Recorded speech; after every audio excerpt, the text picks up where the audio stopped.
Please welcome to the stage this year's recipient of the Point Foundation Impact Award and my favorite TV boyfriend, Eric McCormack.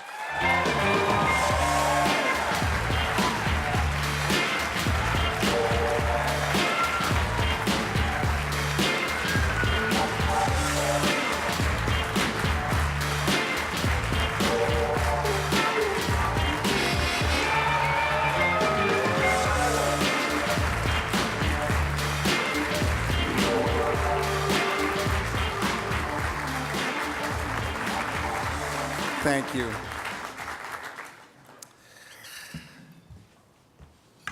I have been on this stage many times over the last 20 years, but I don't think I've ever stood here for such an inspirational reason. I want to speak for a second to the young people that are in the room, the Point Scholars, and more specifically to the future Point Scholars, the ones that we're going to benefit tonight. You are the future. I mean, I'm 100. I could probably say that to anyone. Say that to the Kiwanis Club. I mean, you're the future, you people. Except that no one is more destined to change the future than you. No one is going out there with the determination, the empathy, the humor, the talent, and the love that you collectively can harness. Because you've known hardship. And your battle is uphill, but you are going to fight it. Not with guns or lies or self-interest. You make me think of that iconic Vietnam protest photo where a young man stands in front of a soldier's rifle and puts flower petals inside the barrel. You are that young man, but in many ways, you are that flower.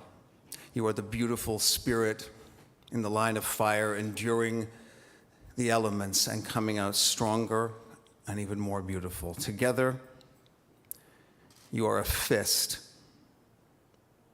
And you are going to lead the revolution in a loving velvet glove.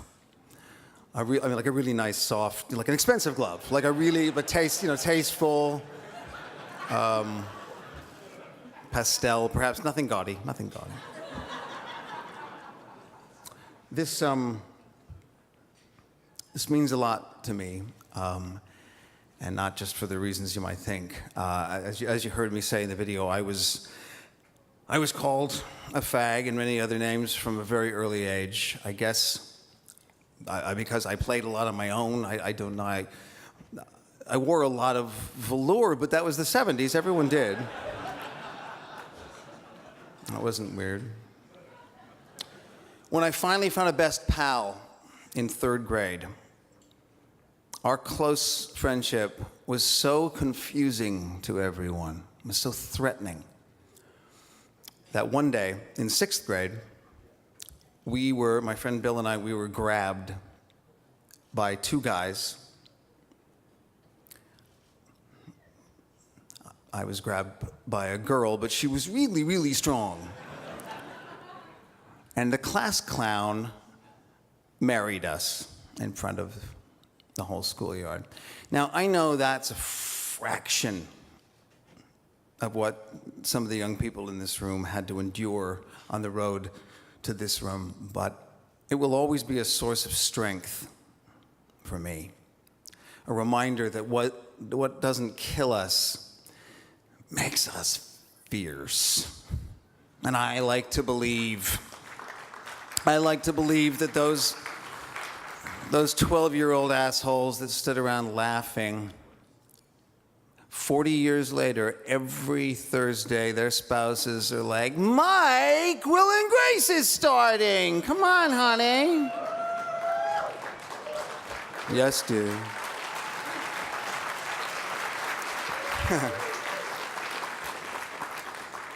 Revenge comes in different forms. That's a fun little impact, but that's not the impact that matters. What thrills the four of us, Deborah, Sean, Megan, and myself,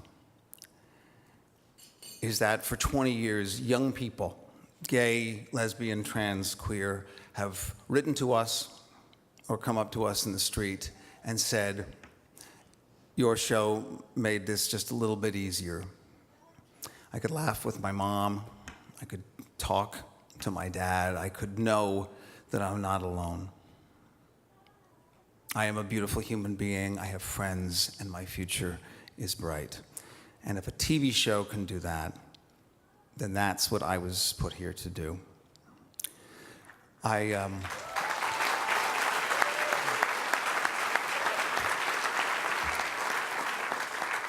want to thank my friend Cheyenne Jackson, who, despite his enormous talent and his almost crippling good looks, still manages to be one of the sweetest guys that I know.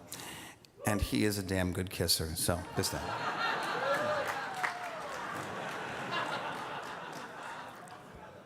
I want to thank my wife who's here with me tonight. We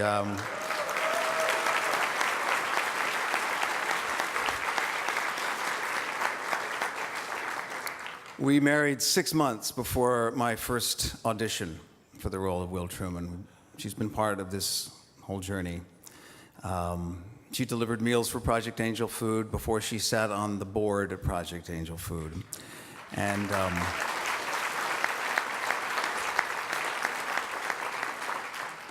people, I get this all the time. People come to me and say, I know you're straight, but people must think you're gay, though, right?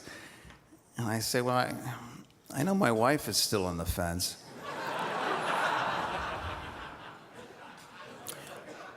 I want to thank Max Muchnick and David Cohan for trusting me with this role 20 years ago, for allowing me to be an ambassador. I'm here because of the men they are, but more because of the man that they wrote. Most importantly, I want to thank all of you, and I want to thank the Point Foundation for the work that you're doing to ensure that promising LGBTQ students achieve their full academic and leadership potential. They are the senators, they are the CEOs, they are the scientists that are going to save us. So to them I say, once again, go show us how it's done, and we will follow. Thank you.